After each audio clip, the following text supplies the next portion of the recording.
Ден по грозоморното убиство, кримтехничари се уште собираат докази од семејната куќа на улицата Антон Димитров во Скопско Драчево, во која 20-годишно момче со нож ја усмрти баба си. Момчето во моментов е во полициска станица. Се уште не му е одредена мерка притвор.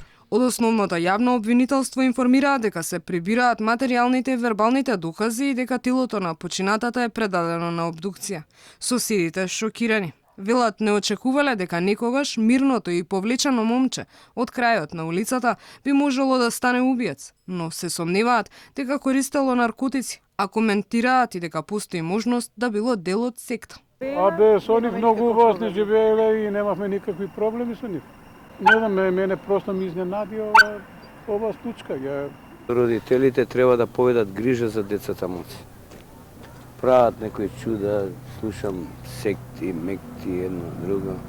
Според извори на Алфа, 20-годишното момче неколку пати престојувало во психијатриската болница во Бардовци. Вчера попладне, 20-годишникот со нож ја отсекол главата на неговата 66-годишна баба, а според информациите од МВР, по убиството сам и се предал на полицијата.